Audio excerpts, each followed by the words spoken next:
Tzvi Lebetkin, the Rabbi from another planet. Please like, share, and subscribe, and ring that little bell. Ring the little bell so you're notified when new videos drop. So we're going to do something a little bit different with this video. Okay. Don't listen to me here. I didn't know what I was talking about. What else is new? I had no idea what I was talking about. I am up to June right now, and over an hour into this video, right? So it's going on very, very, very long. Here's the plan. Unbeknownst to me at the time of recording this, we're going to do, this goes about a little bit over an hour, and we're going to get up to June, but we're going to cut there, right? And then we're going to have another premiere at about 11 o'clock UK time. I don't know how long it's going to be because I haven't made the video yet. We're going to have another premiere at about 11 o'clock UK time. That's going to go right into 2023. We'll sing Should Old Acquaintance Be Forgotten? All those things will be nice. So join me back at about 11 o'clock where we finish off this rundown. But you want to see the first 6 months? Happens right here, right now. I want this to be a countdown to 2023, right? That's what I want. I want it to be a countdown to 2023 as we see out the end of 2022. It all depends if I timed it right? I think I have. I'm recording this. So I got to do this all in reverse, right? I'm recording this. I don't know how long this video is going to go, but I got to work out when I need to start it. So at the end of it, we can have a countdown to 2023, right? We're going to be reviewing 2022. I've done this in much more in-depth detail over my live streams for the past week, and I've made that into a video, which I think I'm putting out today. I'm recording this on Wednesday, December 28th, right? Who knows what's going to happen in the next 3 days? I probably nothing. Really? I mean, yeah, I think that will be that's what we're all going to look back on 2022 and say, boy, that was not a good one. Like, most people are not going to look back in 2022 and go, yes, this is the one. This is the one where everything all started to come together. No, I don't think anybody, no matter where you are on the ideological or political landscape, we're going to go 2022. Freaking awesome, mate. Absolutely freaking awesome. I think everybody's miserable, right? Everybody's miserable. And this is a different type of misery than we've had over the last couple of years. We had 2020 and we're like, what's going on? Lockdown. Oh, God, is this the end of days? I still think it's the end of days. I'm pretty sure this is the end of days. Now, here's my take on this. I know I've been saying this for a couple of years, right? That if you're somebody who believes in the God, a Judeo-Christian view of God and the Old Testament, if somebody actually believes that's real, like I do, right?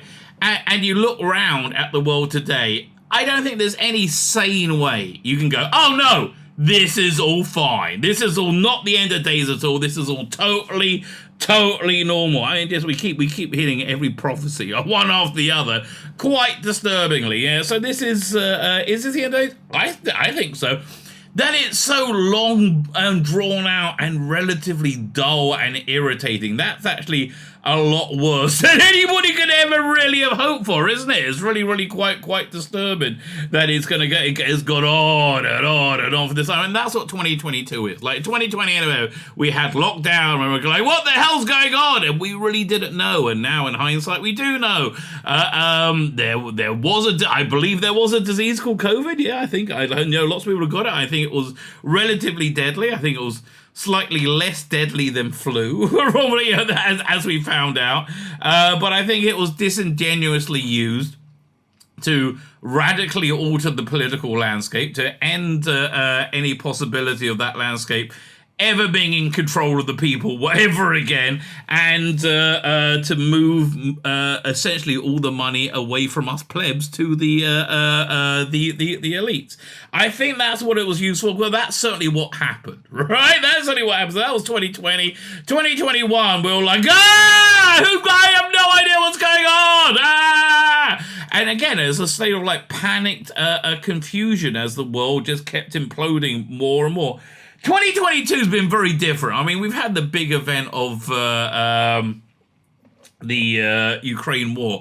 And it's funny, back in 2020, you know, people were looking at Zelensky like they didn't like him. He was a Trump stooge at the time, right? He was the most politically corrupt leader in Europe now. He's man of the hour. I tell you, all things come to the... every dog gets his day, I think that's the expression we want. But 2022, yeah, no, it's not. It's just been like a long, slow war of attrition, right? An attrition against culture. We've seen our culture not fall apart that or be destroyed, but we're seeing we're living in the aftermath of it now. So that's, I think, what 2022 is. So what we're going to be doing is we're going to be looking at all the magazine covers from Doctor Who magazine and SFX, thus justifying my subscription to them, especially SFX, which is a piece of crap. And we're really going to see what 2022 looks like from looking at those magazine covers. We're going to delve into those magazines whenever we have to, right? Whenever we have to, we're going to delve on in. We're going to have a look around and see what's going on before we get into it, and all the way through it. Like, share, subscribe. Oh, so anyway, so we can end this at the right time. I might put little inserts in. I might put in little things to make it fill out, so we get to the exact amount of time that it will. When we do the countdown for 2023. That we actually hit it at the right time. Now, why am I doing this live, by the way? Because I'll tell you why. Because I'm 2 hours ahead of you here in Israel than you are in England, and 7 hours ahead in from the East Coast. So that would mean for me to do a midnight countdown, that's 2 a.m. for me. No, I go to bed about 6ish with a saucer of warm milk, right? That's basically what makes me happy. I'm not going to be up that late. So again, I'm hoping that we time it right. I think we might.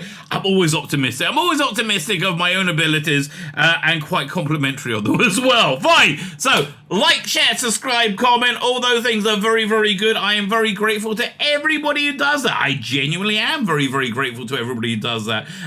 If you do that more, that'll be even better, right? That'd be fantastic, double dosey. I do like you doing that. I do like you liking, sharing, and subscribing. And look, if you haven't done that yet, if you haven't subscribed, if you could take a moment to do it, that would be lovely, right? That would be absolutely lovely. Let me know what you think. We're going to be talking about many of the things over the year. Let me know your thoughts. It also helps YouTube know that there's actually live people looking at this, right? Which I want them to know, because then they're nicer to me, right? And I don't just like YouTube being nice to me. I like everybody being nicer to me, right? Everybody being nice to me is certainly something that I really genuinely enjoy, right? Like, share, subscribe, comment. All those things are very, very good. Fine. Sign up my Substack, my email newsletter. Follow me on Instagram. Follow me on Twitter. Now, let's pull up this, the first magazine cover. Where is it? Why do I do this in there? I know, Adobe Acrobat. Okay, so we go doink over here. And there we go. Whoa, look at that. Look, vague bit professionalism. So here we are. This is I don't know if it's January or December cover for SFX magazine. We got a lot to go through, right? But here it is. Here is the cover. And we see a big Peacemaker cover. And I think this cover really shows you what 2022 was like. Underperforming blandness with the occasional brilliance thrown in, and a slightly larger amount of absolute dire garbage, right? I think that's 2022 for you in a nutshell. And I think Peacemaker was one of the bits of brilliant. Listen, I do not like John Cena, right? I am not a John Cena fan. After he was a complete cuck to China over Taiwan, right? So if you don't know the story, John Cena mentioned Taiwan once, and China doesn't like anybody mentioning Taiwan because they think Taiwan is China. The Taiwanese, not so much, right? Not so much. And that China hasn't invaded Taiwan over this year.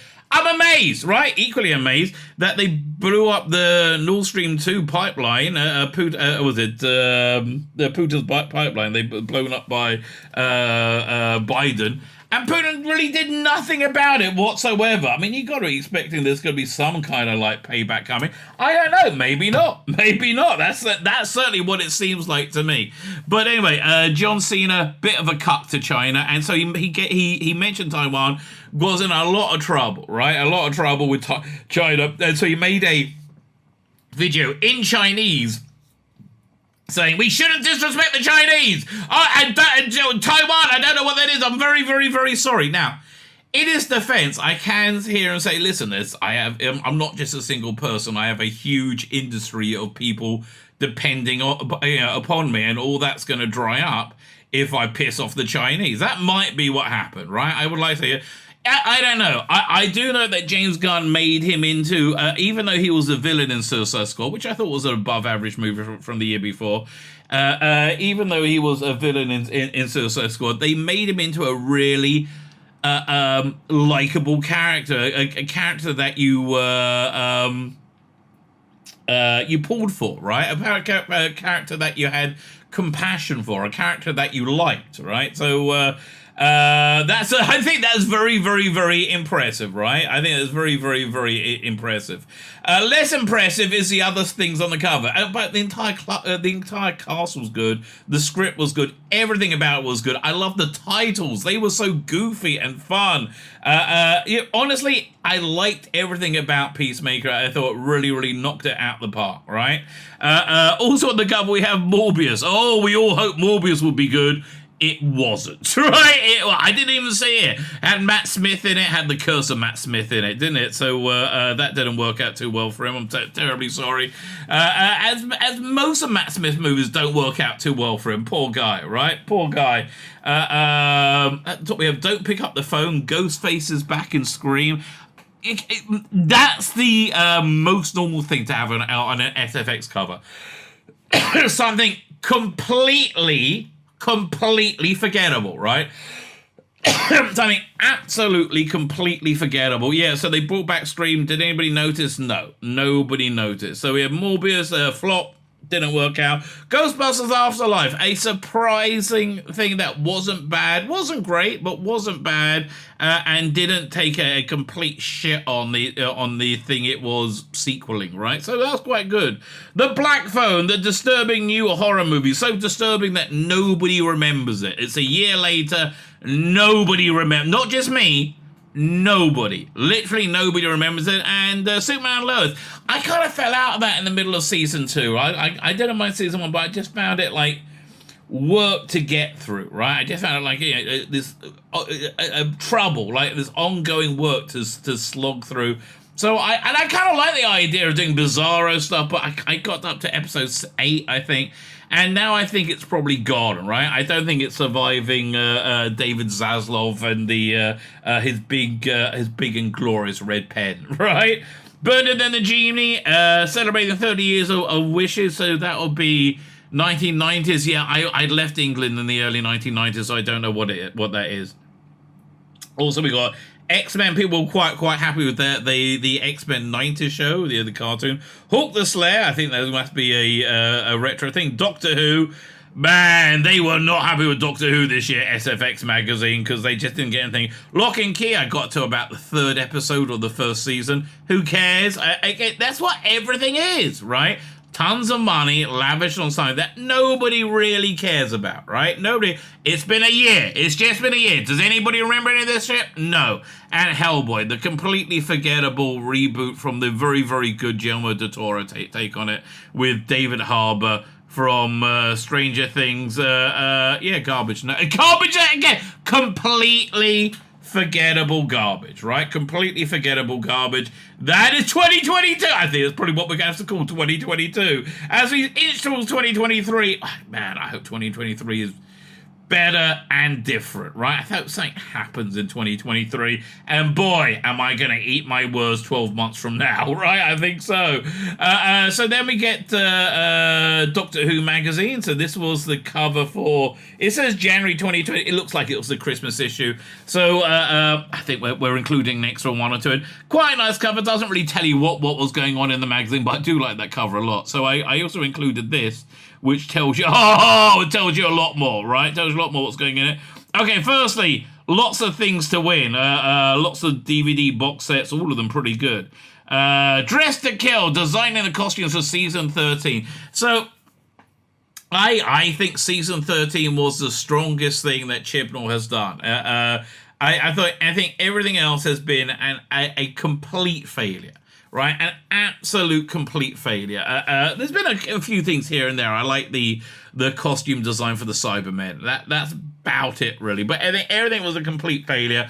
I think Flux was a failure too. The failure was in the scripting. The failure was in the the story that just didn't come together, and the plot points that didn't work, and the lack of script editing, the lack of it making any freaking sense whatsoever. However, there was a lot that was much improved, right? It was, I think, Swarm, the villain that we're seeing over here, was a great villain, well cast. I just wish he made any sense, and we had some more in, and his Azor was his girlfriend. They looked a bit Terrahawksy, right? They did look a bit Terrahawksy. But still, I think that villain looked okay. I think the few episodes moved at a decent clip, and if you squinted, it felt like an episode of Doctor Who if you didn't know what Doctor Who was really. If you're a normie, right? He was making it so the normies normally don't understand Doctor Who. Normies are like, well, what? I don't get it, right? Normies don't understand Doctor Who, and so if they didn't understand it, it didn't really matter. But we just came off the New Year's episode, Eve of the Daleks, right? With these new terrifying executioner Daleks who were useless, right? That couldn't shoot through a door, right? Absolutely useless. It's bizarre. It was just like, how does so many of these things actually make it through the scripting process? It's beyond me. So Chris Chibnall should hang a head in shame. John Bishop, I guess, you're going to be able to latch on to the success of David Tennant and Rusty Davis Doctor Who and be able to make something out of it. Mandip Gill, man. A girl with literally nothing going on inside her head, right?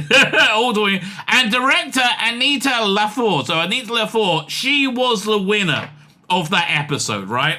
She actually directed it to make it look quite good. So she was the winner of that episode. Meanwhile, Annabelle Sholey from Doctor Who Flux was interviewed, and she says it was generally terrifying, no acting required. Well, that is a help for Chibnall Doctor Who to have no acting required, because boy, that wasn't really their strong suit, was it? Fact and Fiction is Husband's River Song. I like that episode. The comic strip comes back. Is this the issue where the comic strip finally came back? I don't know why they weren't printing archive stuff, but the comic strip came back with Russ Leach on the art, and I think Jacqueline Rayner writing it. So probably they have enough pages now that they could do a collection of Jodie stuff. Is there any point? Like, would it sell? I really don't know if there's really any point to it at all. And then behind the scenes on Flux, you can just see a Sontaran riding on a horse, and they were very impressed with themselves that they got a Sontaran riding on a horse. They were very, very impressed with themselves. Fine, so that was December, January, right? So now we're on to SFX, and we're certainly in January now. And Picard's back. So Picard tickled our balls for one episode. For one episode, Picard tickled our balls and was good, right? It was actually it was like Star Trek for the first episode, right? Second episode, I was like, oh, maybe we'll get back to it. Why? Why was I thinking that? No, okay, so much of science fiction, so much of television entertainment is lazy. Is people who are unqualified, standing on the shoulders of the past, trying to demanding the same level of adulation, which is what this was. And right now the Witcher Blood Origin just came out and has been absolutely savaged, absolutely panned, and absolutely savaged in every way, right? Just been really, really, really bad. But, the reason why it starts in the writer's room, that everybody hated The Witcher, right? Everybody hated the source material. That's the rumor why Henry Cavill is that everybody absolutely... And I believe it. Like, the Hollywood people don't like normative masculine fantasies, right? They don't like that at all. They are very upset by that. They are very annoyed by that. They are very irritated by that. They don't like it. They don't like it. No, they don't like it at all. So, and it just came through, right? And I think the same is true here with Star Trek. The Alex Kurtzman's writers' room do not like Star Trek, right? They don't like Star Trek Next Generation. The Discovery people haven't got a clue what Star Trek is. And you know, and all this is kind of like the stuff that your mum might know about Star Trek Next Generation thrown together. 7 and 9, Picard. I mean, they never spent any screen time together, but and now everyone's a lesbian, right? I mean, that's just like the laziest shit to do in Hollywood possible is make everybody a lesbian. Oh, 7 and like that. I am upset that Jerry Ryan is having lesbian scenes. I mean, really, where was that in the 90s when I really wanted it, right? I mean, like, that shows you the absolute glut of too many lesbians. And not the fun lesbians, not the lipstick lesbians. There's kind of the boring, not lesbian lesbians, right? The people who just say we're lesbians, but aren't really. Yeah, not a lot of fun. Doctor Who exclusive. They actually got some Doctor Who content on the making of Flux. It wasn't exclusive. It wasn't interesting. Nobody cared. Moonfall, the end of the world as we know it. Do you remember that? No, me either. I don't either. Nobody does. Nobody does. Nobody cares, right? Nobody remembers that. Raised by Wolves, Mother's Arrived. Oh, this is a knife in my heart. Raised by Wolves is a knife in my heart. Let me tell you, I love Raised by Wolves. Really great science fiction. Sadly, it got sucked down the plug hole of the woke with all the other bullcrap that had to be cancelled. Oh, I hope that and Westworld finds a new home. Right, because it's so freaking good. I really hope they do, but I doubt they will. They never do. 2000 AD, celebrating 45 years of the galaxy's greatest comic. So I cancelled my subscription about this time, I think before January in 2022, because it was, every comic strip was about a female hero, was reasonably bland, and apart from Judge Dredd, which was Judge Dredd and his amazing girl pal friends. And now Judge Dredd, instead of, remember back in the day he had Judge Giant, was with him. No, now it's I don't know the name of the judge, but she's like the accountant. And it's boring. 2000 AD is boring. 2000 AD is made by a bunch of kids who want to scream that women are people too, to a world that believes women are people too, right? It is just absolutely failed. I don't need to pay anybody to lecture me about their idiotic views on politics or ideology, which just has no internal consistency and doesn't stand up to any examination.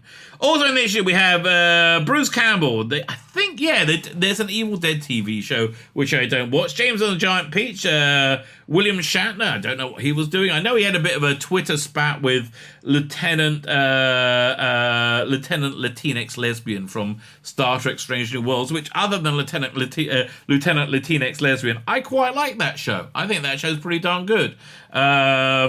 Resident Alien, again, I dropped out of that season 2. I got to about episode 10, 11. I was like, I just don't care anymore. First one was fun. I think it kind of lost it when they did the big feminist episode, and it just never managed to climb back after that one. Station 11, don't know what it is. Catwoman, I bet she's not sexy. Ghost Rider, vanished immediately. I don't think it went anywhere. Amulet, oh, do you remember Amulet? Yeah, that thing lasted, but no. The Legends of Vox Machina, I have no idea. The Devil's Light, Prophet, and Servant. Servant, I think, is a M. Night Shyamalan thing on Apple TV Plus. But, so 2022, right? A sea of banality you don't give a shit about, right? That is 2022. A sea of banality that you do not give a shit about, right?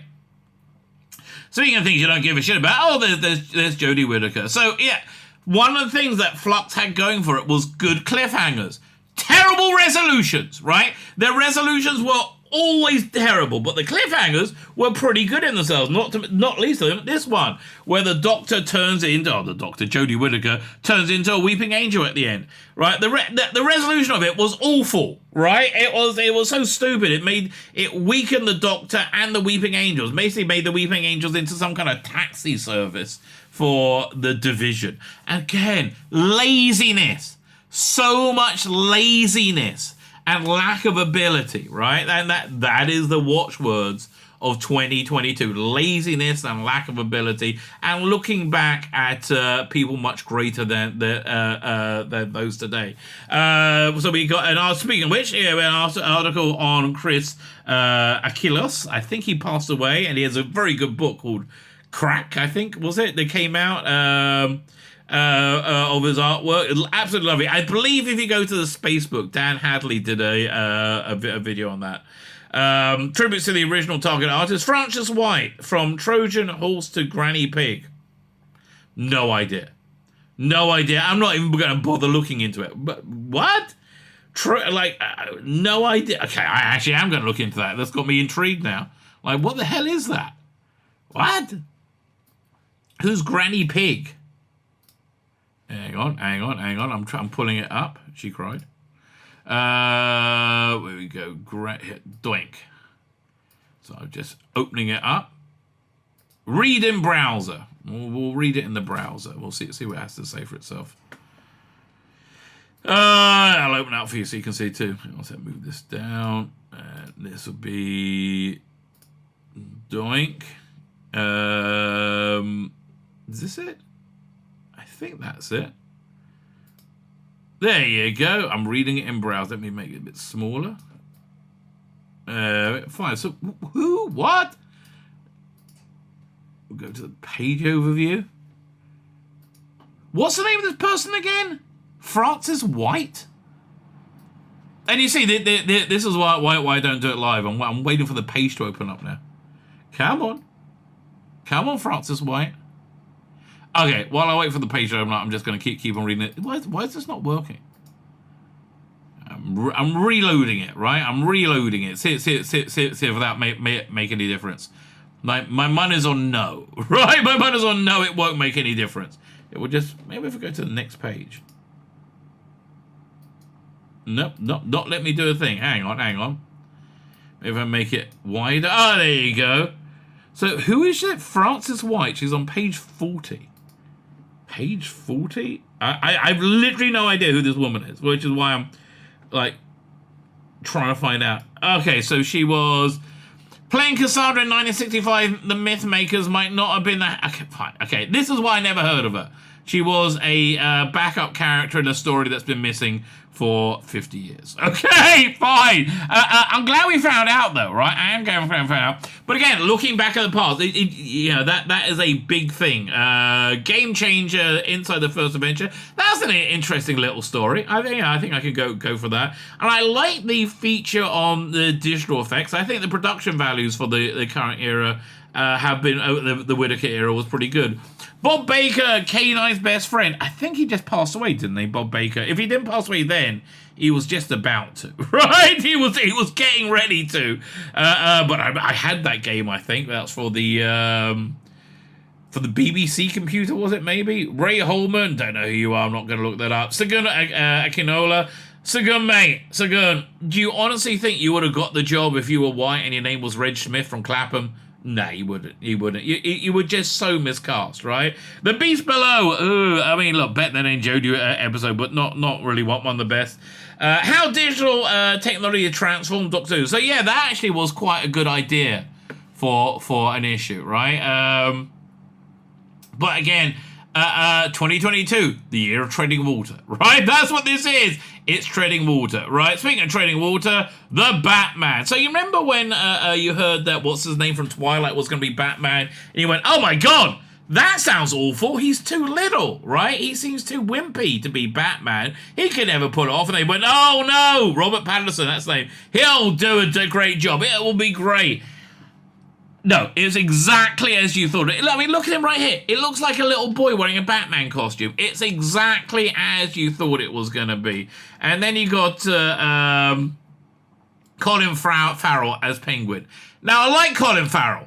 Colin Farrell's awesome, right? He's normally the best thing in any scene he's in. I like him in The Gentleman, which I think, generally speaking, is not a great movie. I like him in Bruges. I think he's a great actor. I like seeing him in absolutely everything. I like the Penguin. I think the Penguin's a great character, really interesting. I love that take on him in Gotham, young Penguin, right? So I love that. I loved all of that. I thought all that was fantastic, right? So why, when you have Colin Farrell playing the Penguin, the Penguin, is Colin Farrell in no way, shape, or form identifiable as Colin Farrell or as the Penguin? You can't tell that's the Penguin. You can't tell that's Colin Farrell. I mean, like, it just doesn't work at all. Paul Dano as the weird fetishistic, is that the way you pronounce it, Riddler there. Yeah, okay, but generally speaking, this whole production was a mess. It was an absolute mess. Jeffrey Wright as Commissioner Gordon didn't work at all, which I thought weird, because I like Jeffrey Wright. I think he's a great actor. I think he genuinely is a great actor. I love Westworld. I think he's fantastic in Westworld, right? I think, yeah, absolutely great in Westworld. But, like, he just didn't work at all as Commissioner Gordon. And I just think you can tell the reasons behind the decision in the execution of that decision, right? You can really, really tell that they cast him because he was black. Not because he's a good actor, which he is. Not because he's an intelligent actor. No, because he's black. And that's why the character just felt bland. However, Lawrence Fishburne as Perry White in Man of Steel worked perfectly. To my mind, I think worked absolutely perfectly, right? I think it was just right. Yeah, I think absolutely just right. Yeah, can't argue with that whatsoever. I think he really great casting. So what else do we have in this issue? Jerry Warren talks 7 of 9 in Picard. Star Trek Picard. Jerry Ryan talks 7 of 9. She's nothing like 7 of 9, right? Absolutely nothing like 7 of 9. Doctor Who behind the scenes on Flux. Yeah, I guess they got some some behind the scene photos. Don't let them in. What the hell's that mean? Don't let them in. Don't remember. Walking Dead, the end is nigh. The end for me was nigh many years earlier during the, what was it, the Peacekeeper? What they called again? And the Negan War. God, that was boring. I stopped watching it then. It went on and on, and it's still going on. I don't care. Like, Walking Dead was at least ahead of the curve that it got very, very boring before most other things, right? Texas Chainsaw Massacre. Leatherface is back with a vengeance. Okay, let's take an idea from the past so we get everybody to watch it. No one's going to the cinema. The Boys Diabolical. That was kind of good. The suits get animated. That was a not a bad experiment. Again, you see, this is 2022. 2022 is like picking out. I was going to say diamonds, but not even diamonds. So picking out £5 notes from pools of vomit, right? That's essentially what it is. Or £20 notes from pools of vomit. Matt Reeves helms Gotham's Darkest Night. Yeah, very, very dull. Very dark, very boring. Glad it's over. Silver Point, don't remember it. Turning Red. Oh my God, Turning Red. The Disney Pixar story about having a period. What we needed in the world, right? Absolutely what we need in the world. Resident Alien, still boring, still fell out of it. Max Headroom, please don't bring that back. Please don't bring that back. Please don't bring that back. I liked it back then. Fraggle Rock, they're doing a new Fraggle Rock now, aren't they? Right? I didn't know. The Lightkeeper was different in different countries. We got Fulton Mackay, I think, here in England. Well, for me, when I lived in England. But there's a different guy in America. Also, fun fact, Penfold, was it not Penfold? It was from Danger Mouse. It was, there was an Italian henchman in Danger Mouse. They turned to a Cockney because they didn't want to offend the Italians in America when they sold it to America. Rossi Davis was awesome all the way through. Severance. Oh no, Severance was great. Oh my God. Severance was a bit of freaking gold in this sea of banality. Severance was fantastic. If you haven't seen it, it's absolutely worth your subscription to Apple Plus for the month. Really clever, really engrossing drama with a weird, I would say genre twist on it. It's great. I mean, it's one that it's like one of these weird, unexpected things that you saw on TV in the 60s or 70s and then forgot about it. It's really good. It's really, really good. Captain Carter. Oh, fuck off. Oh, I mean, really, it's like I saw the cartoon version of that when they made Steve Roberts into this, like Steve Rogers into the giant Captain Carter's little man boy cuck, right? Oh, it was awful. Fright Night, why did they bring that back? Shining Veil, what's that and who cares, right? I think it's a pretty fair way. So where are we up to so far? This was I think we're up to March, right? January, February, March. Man, time will roll, right? Time will roll. So we're up to March. So now, Doctor Who Magazine March, where Matt Streethers gives an interview on Phasmin ratings and saying goodbye. Oh, God. Such bullshit. He spoke about all of them, right? But the headline for the month was the Mind of HoJack. It was Rusty Davis's draft script for a Colin Baker story, and it was not very good, right? Not very good. Very good for Scott Hancock. Very, very good for Scott Hancock. Not very good for the views. And I bought it. It just dragged. It wasn't tight enough. Didn't come together. So much about it didn't work whatsoever, right? Absolutely so much about it didn't work whatsoever. But Rusty Davis wrote it. It was kind of a curio. Listen, if you want us to get a Rusty Davis before he did Rose, on audio, then Damaged Goods is the way to go, right? Or if you want to read the book, even better. But Damaged Goods is very, very good. This was really, really turgid, right? Really turgid. So Colin Baker, Bonnie Langford, Rusty Davis reveal a new destination for the Sixth Doctor. I don't even remember. It was just like, I just remember wishing it would end, right? I wasn't even saying, oh, why did I spend my money on this? I didn't blame Big Finish for that. But was like, oh. So yeah, that was a big thing for that month. So as I said, Matt Stevens did an interview, and oh boy, was that comedy gold, right? Like, his take on racism. Well, people say the racists are worse than they are. No, you're saying they're better than they are, right? We only found out, I think we found out about a month or so earlier that about the live figures, right? So if you want to compare classic Who to modern Who, use the live figures, because especially when you're comparing to the Sylvester McCoy stuff, because we all had video recorders, right? And we could all record stuff in the 80s. I know kids today are like, oh no, you're in the 80s, you're too busy setting fire to black people and beating up gays. I don't know, what do they think the 80s were? Weirdos. Freaking weirdos. Anyway, so what else we got in this one? Rating Phasmin. God, I mean, again, such a desperate attempt to curry favour with the smallest demographic in the world, and you wonder why your ratings were in the toilet, right? And you even did that badly, right? Even that was shit. It just everything you touched turned to absolute shit straight away. It's incredible.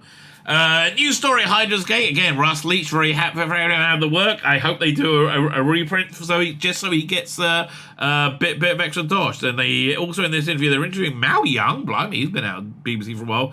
Zodiac VFX, Ben Pickles. Who's Ben Pickles? That name rings a bell. I think I should know who Ben Pickles is. Who's Ben Pickles? I'm looking it up right now. Ben Pickles has intrigued me, Mister. I mean, if only for having a very, very cool name. Hello, my name's Ben Pickles. Do you like pickles? No, don't like him at all. Well, that'll be a bit of a drawback. And there's there's a collector's article on trading cards, and it's not opening. So Ben, here it is. Here it comes. Let's have a look. See if we can find who Ben Pickles is. That's on page 32. Man, I'm looking at a picture of Matt Stevens, and I'm just like, dude, you must got beaten up a lot in school. Ben Pickles looks like it's somebody who does work. The teaser video announced Jodie Whittaker's casting for the forthcoming casting to the sport. From the teaser announcing the Whittaker's casting, the forthcoming special, Ben Pickles has been the 13th Doctor every step of the way. Fine. This is a continuation talking about digital effects. Okay, listen, again, I don't think he did a bad job. Good for him. Fine. So Ben Pickles, more Ben Pickles. Now we're on to April. Moonlight I never finished watching, but wasn't awful, right? Wasn't intently awful, right? Wasn't terrible, surprisingly enough. But I should finish watching it. What was awful was Halo. Man, did that suck ass, right? Just utter garbage, right? Again, for the same reason everything else. Why? Because everybody's a woman. Because we have to show that women are people too. Everybody believes women are people too, right? Everybody believes women are people. Nobody's going, no, women, no. I don't have any truck with that. No truck with women being people too. Fine. So we, where are we up to? So yeah, we had Halo. Again, just how they make so much crap is beyond me. And so with again so much hatred for the source material that shines through, right? It just shines absolutely through. And also what else shines through is how badly Doctor Who's doing. This is the worst rated episode ever. Doctor Who and the what are they called again? Legend of the Sea Devils, right? It didn't even make the cover, right? There wasn't the cover feature. And Jodie Whittaker, my God, what are you thinking? Like, what are you? What expression is that supposed to be? It looks like it's kind of stretched and squeezed out of proportion. It doesn't look right at all. Also, we got even the Sea Devil costume was really genuinely bad, right? Genuinely bad. Who else have we got here? The Northman, Robert Eggers raids the Viking Age. I never saw this, but it looked okay, right? There's an expectation that if you do something that isn't painfully woke, right? If you do something that doesn't hate all men, that you're just going to flock to see it straight away. Yay! Right? No, it's also got to be good, right? That's the other thing. It's got to be good, which is kind of a bar which they're having a lot of trouble getting over. I think it's probably good. It's just like, so what? Morbius, the Spider-Man movie with fangs, and nobody watching it apparently. Plus Peacemaker, I think it must be finishing up right now. Jerry Anderson. It's I think 10 years ago, yesterday or a few days ago, that Jerry Anderson passed away. Man, 10 years. X-Men Sequest DSV. That's a sign at how bad genre is, how bland, how pathetic, how unwatchable genre is in 2022 when we're looking back with rose-coloured spectacles at Sequest DSV. Sequest was an unwatchable piece of shit, right? And when we heard it was the same people connected to the McCann Doctor Who, we went, oh crap, really? No, Sequest was awful.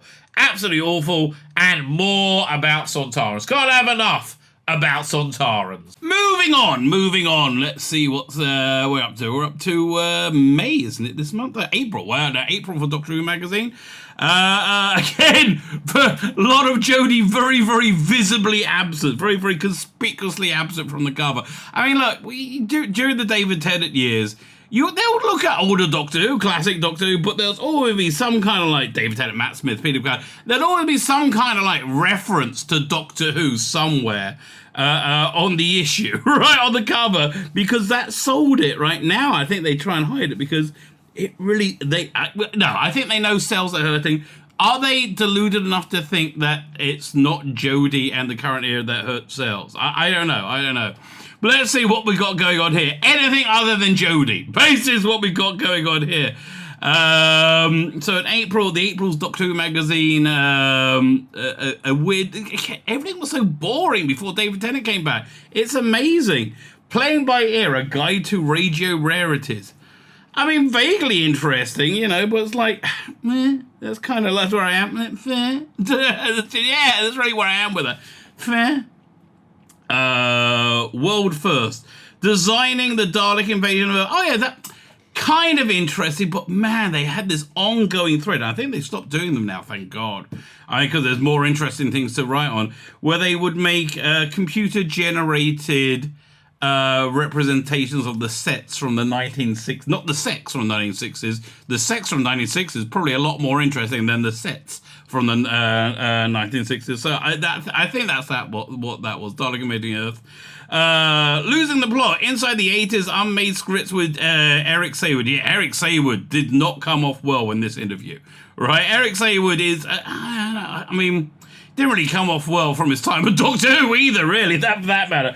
I mean, look, I really 100% put, 100%, as much as one can, put the blame for the failure of Doctor Who in the mid-80s on Eric Saywood. I think he had a good run, but he stayed there too long, he became too invested in the show that he really just didn't like, right? So it just didn't work, right? It really didn't work at all. And Michael Grade really nailed it in his interview at the season 22 Blu-ray, where he said they just didn't know what to do, right? He didn't know what to do, and they filled it with violence, right? And same way today, they fill it with identity politics.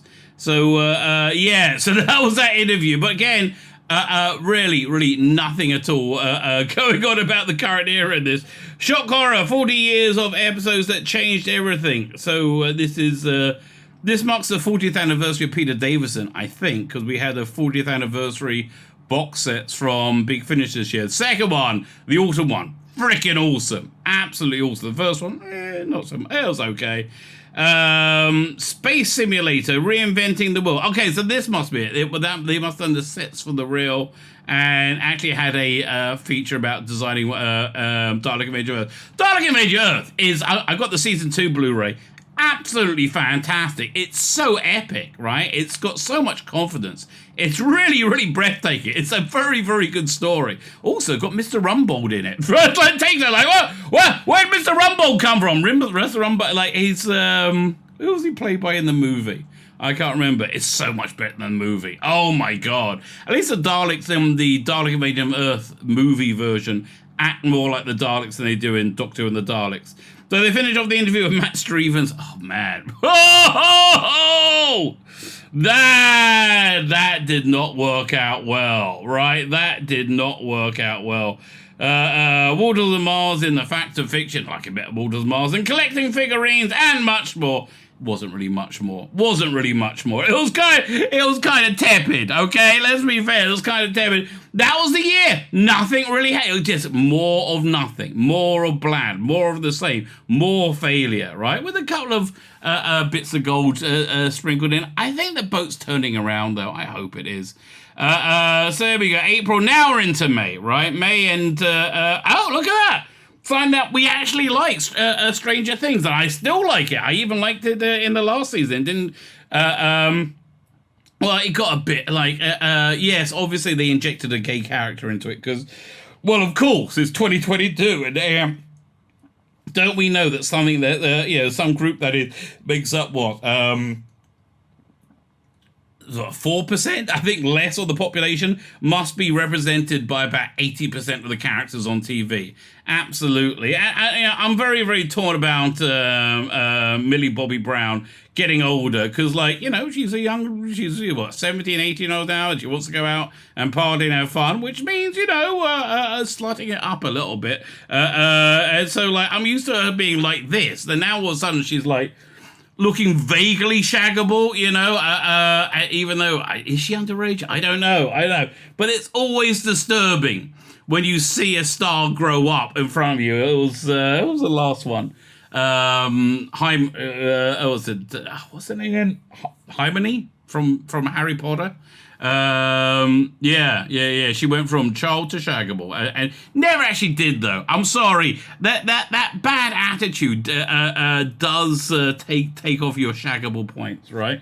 So you had 3 collectible covers. I don't really care, but again, it's one of the only things made in the current age that hasn't been unwatchably awful, right? It's one of the very few things out there.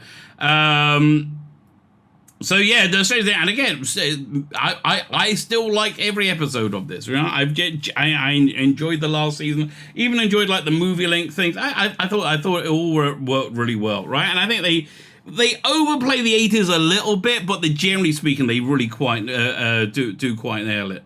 Also in this issue, the Batman. Why? And why are they making another one? More bland. I mean, again, you if you don't own the Batman, right, or you don't have HBO Max, this is what you do to watch it. I may have already said this joke because I say it every time. You play Batman Begins at half speed and turn the lighting down to 50%, and it's basically the same. It's still worse, right? It's still worse than the Batman. I forgot they had Doctor Strange and Multiverse Calls. That was shit. Oh God, I never even saw. I mean, I watched it. I have Disney Plus. I tried to watch it 2 or 3 times, right? And every time failed, right? I couldn't get through the damn thing. I really genuinely, I kept trying. I just could not do it, right? I could not get through it. And it wasn't that it was woke. It was just bland, really bland. Meanwhile, somebody had an idea of saying, hey, you know what? How about this? Why don't we do a Star Trek show somewhat like Star Trek, right? We'll only do 10 episodes. We won't go crazy, but we'll do it somewhat like Star Trek. And they did, and it worked. It was actually a good show, right? It made yes, but Strange New Worlds was actually a watchable Star Trek show. I wish we had more of that, right? I thought it would look really, really cool. Get rid of Lieutenant Lesbian Latinx, or Lieutenant Lesbian Latinx, I should say, or Latinx Lesbian. Firestarter, did they make a new version of it? 1984, I think they brought the BFI brought that on Blu-ray. Short Circuit, number 5 is a lie. Spider-Man 2099. They just like put anything, or put anything. A Doctor Who, Star Trek Prodigy. I actually saw a few episodes of that. Wasn't awful. Didn't really care. It's not really for me. The Innocents. I think that got cancelled already. It wasn't that. No, I might be wrong. Wasn't that the show that Joss Whedon did? Was it? I can't remember. Constantine apparently coming back with Keanu Reeves. Shining Girls. Everybody loves Shining Girls. Not for me. The Man Who Fell to Earth. Oh, another 2032ism, right? Absolutely, bland piece of crap, right? Because it stars a black man, and it's all about climate change, and okay, you dumb idiot fucks in Hollywood in 2023. Don't make anything that interests you. If you're interested by it, just cross that off the writing list, right? If you're interested by it, don't write about it. We don't care about the bullshit you're interested in. You're interested in fucking kids mainly, you weird fucks in Hollywood. Can you just write some TV shows that we want to fucking watch? Is that so much to ask? That is your fucking job after all. And aliens. There's a new Alien series coming out by, I think, the guy Noah Hawley's doing it, right? And I like him a lot. I liked what's that movie? The TV show he did, Legion. I thought that was very good.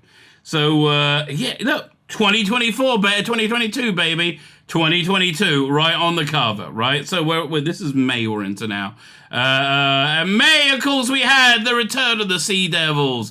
And boy, the one thing I thought they would be able to do well is the costume, right? And they didn't.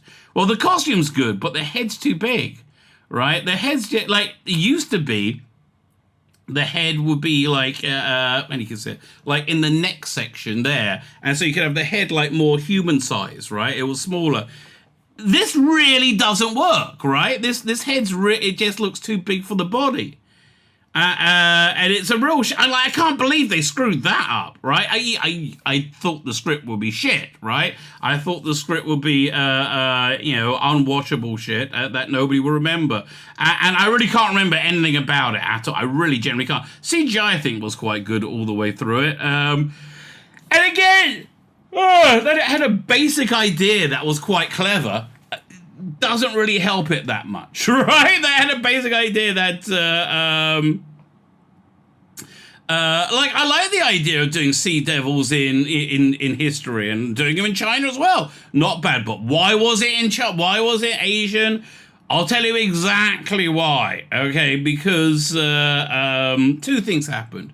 COVID and Donald Trump blamed China for COVID because they did it, right? You know, like did they do it purposefully?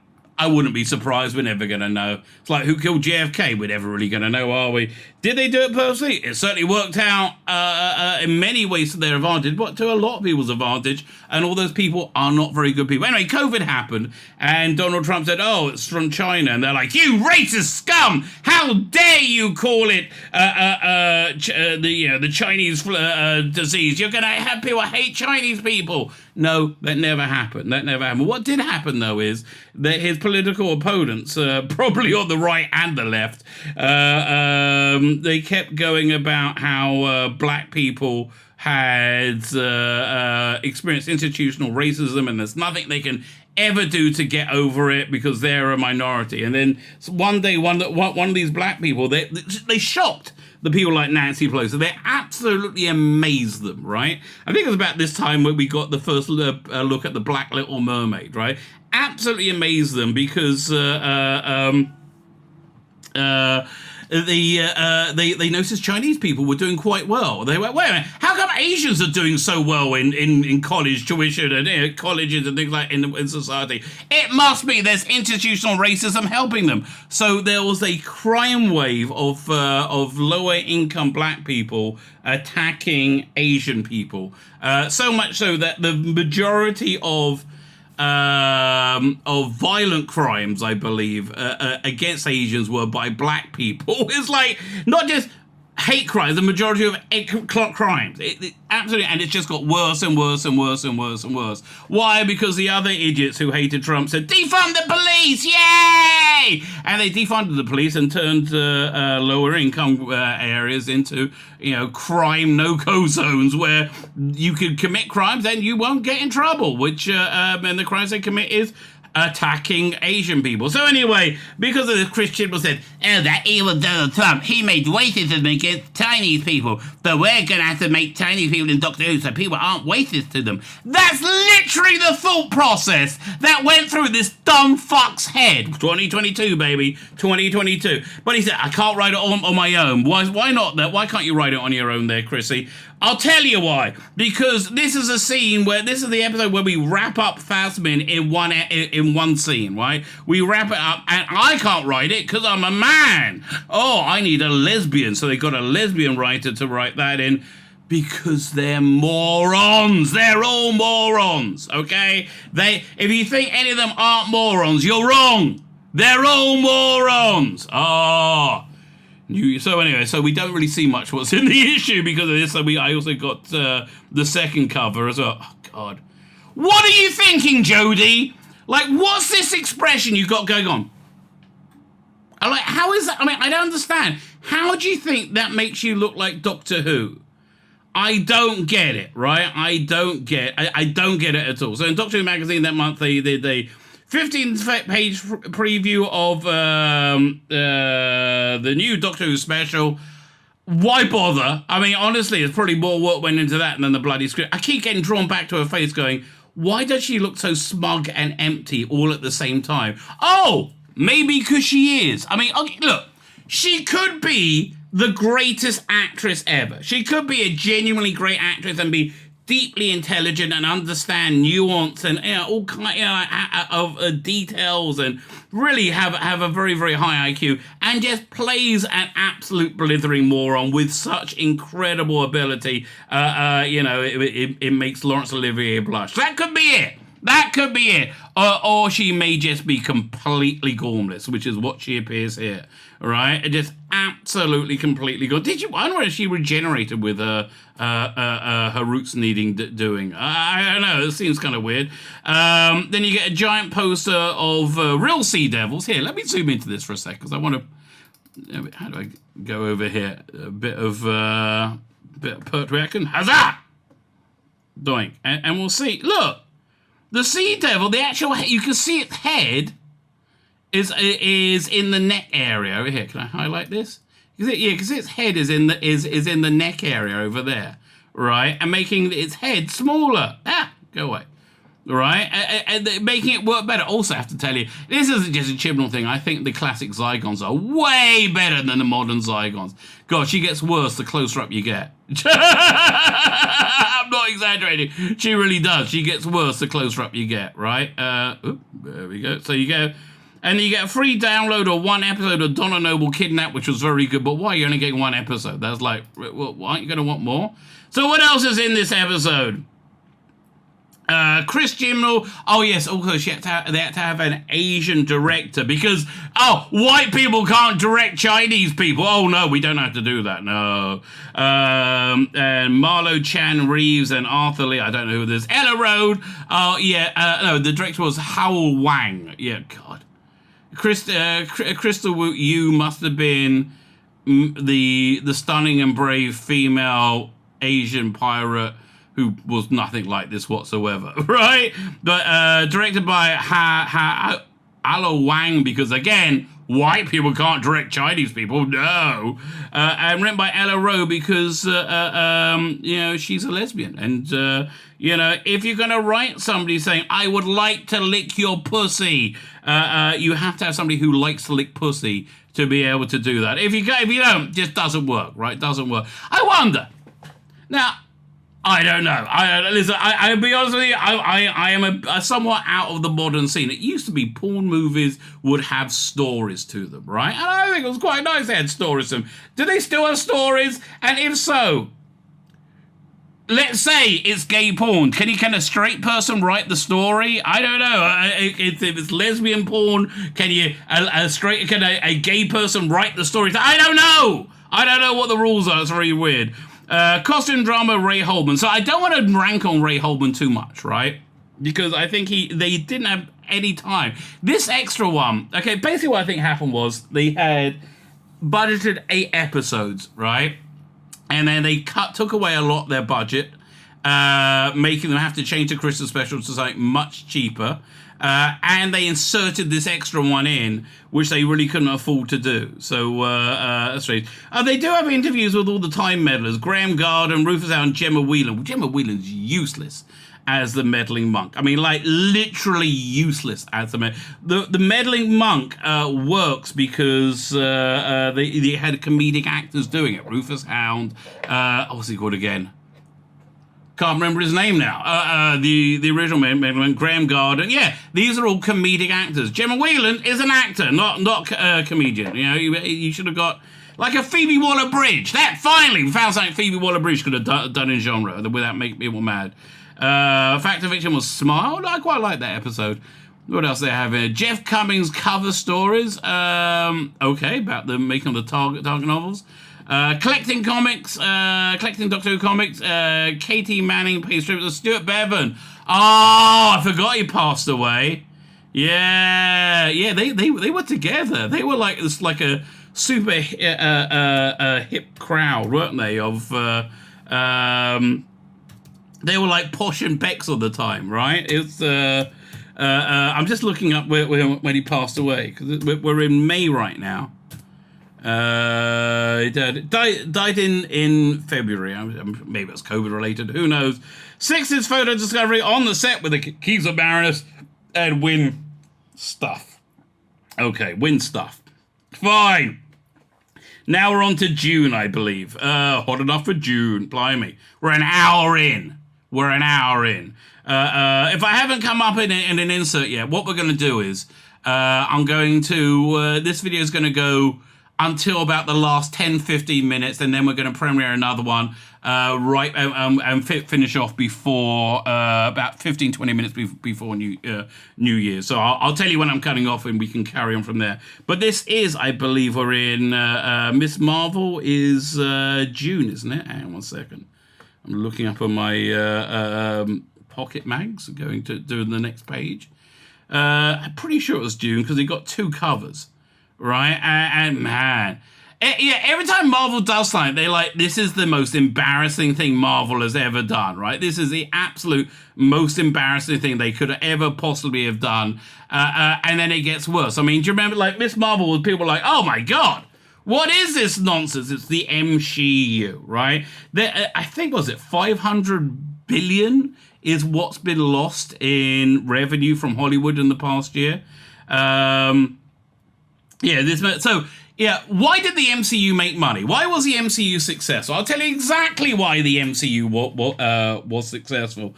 It's because they accurately followed what they actually adapted their source material, right? Those early the phase one were all very, very, very much Marvel, right? And it really, really worked, right? They modeled it on the Ultimates mainly. I think that was a comic strip they did about 10 years ago, but it was still very organically, very, very much accurate representation of Marvel comics on screen, right? Especially the Thor movie, which really did the Kirby stuff proud. I think they worked wonderfully. But up until then, superhero movies weren't like that, right? They were like, well, obviously we can change anything and anything we want at any time we want, absolutely, because we don't want to. We think they're wrong, right? And so that way you got like who was it? Michael Clark Duncan in the Daredevil movie saying, does a kingpin need to smoke? Kingpin needs to be white to start with, but does a kingpin need to smoke cigars? Maybe I can just use like a fist thing, anything to like. No. The reason the comics worked is because the comics bloody worked. They were good, and when you copied them, that worked, right? Whenever you do an accurate representation, they work. So then they had the brilliant idea that, you know what we're going to do? We're going to change the comics to be full of the identity politics we want to make movies about, because movies make a lot more money than comics. So we're gonna make the comics fill that with identity politics, and then we're gonna make movies out of that. So they did that, right? And the comics all just universally collapsed and tanked horribly. Like they all completely failed, right? That's what happened. They all completely failed. And they said, well, I think we should do that for the TV and movies as well. Now we know it's going to fail. Let's put that on the big screen and on the Disney Plus. And that's what they did. And this is what this is. And that is what the MCU is, Phase 4. It's the an accurate representation, adaptation of the failed, all new, all different, super woke Marvel, and no one's surprised it didn't work, and no one's surprised they're lying out their asses saying that, oh, it's the greatest ever, and everybody loves it so much. Oh, so much! They all love it so freaking much, so freakishly much. It's so much how they love it. How much they love it? More than you could possibly imagine. Oh, it's so much love. So what else is in this issue? Miss Marvel, the MCU's newest hero, has arrived. Not really. Jurassic World Dominion came, went, forgot, nobody cared, it was shit. Obi-Wan Kenobi, the Jedi Knight speaks. He wasn't a Jedi Knight, and it wasn't a show about Obi-Wan Kenobi. It was about Princess Leia and the stunning and brave Reva, and it was shit! Right? Oh, so 2022. Right? Oh, look at that Star Warsy stuff. That looks, oh, now it's shit. Right? Midwich Cuckoos, I never saw that. It looked quite good, but I never saw it. The Boys, still watchable, amazingly, even though they're that very woke second season, I think it's still watchable. And Lightyear, into infinity and up your ass, because Buzz Lightyear is now a fag. He's not just gay, he's also a fag. Now I want to be clear, you can be a fag and be straight as well, right? Buzz Lightyear happens to be a fag. Why does Buzz Lightyear need to like to suck dick? I don't know! Why is that important for kids? I'll tell you exactly why it's important that Buzz Lightyear love to suck a bit of dick. Why does he love to suck a bit of dick? I'm going to tell you why he loves to suck a bit of dick. It's because, I saw a video the other day of somebody bringing their kid out of an all-age drag show, and somebody said, do you think that's appropriate? And they said, well, they see the same thing on Disney Plus. Yes! That doesn't Make it right, you dumb cunts! Oh my god! Night Sky, don't remember it. Wild Cards, J.R. Martin, superhero books, as they're called. Ant-Man, boring. Blade Runner.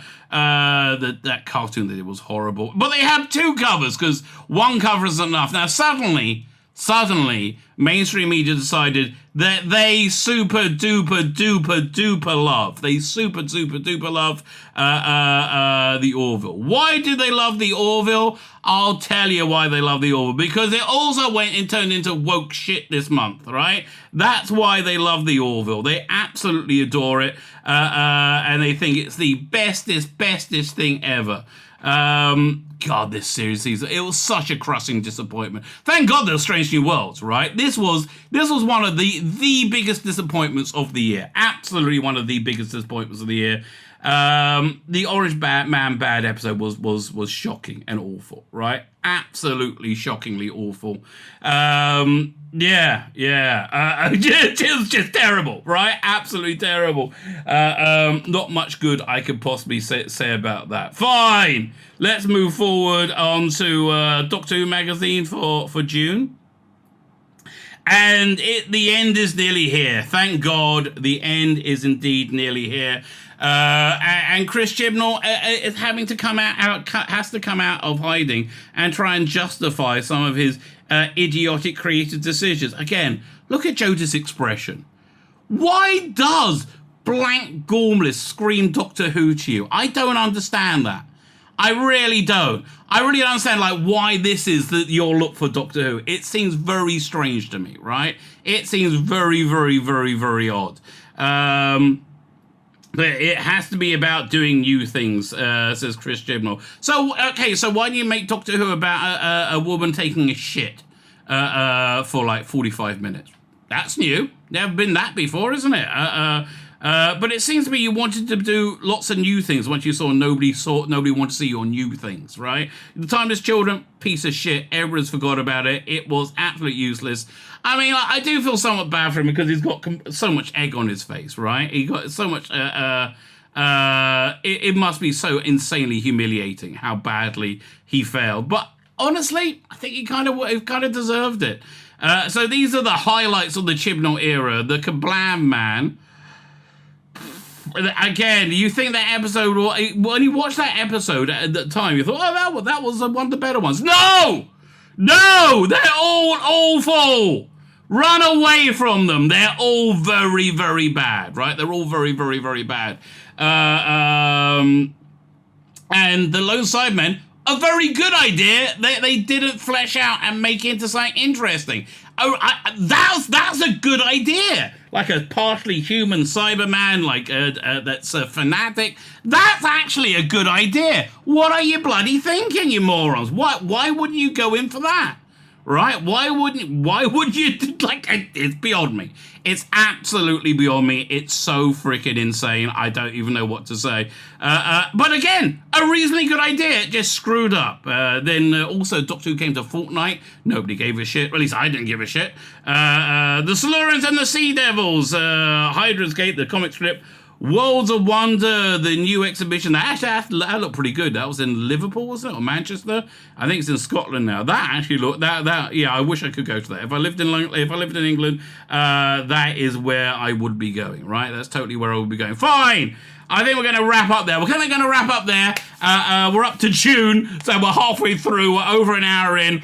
And we're going to do the other half, and it's going to end up with a countdown to New Year's. Thank you for joining me this evening. And again, come back on my channel. It will be around 11 o'clock UK time. Is when we're going to start, maybe a little bit before then. You'll know by then. I don't know because I haven't made the video yet, so I don't know how long it's going to take. But I think around 11 o'clock is when it's going to start. So join me then. Like, share, subscribe, baby. Have a freaking awesome New Year. The link and the time for the stream that takes us into 2023 is in the video notes. Join me there, baby. Join me there.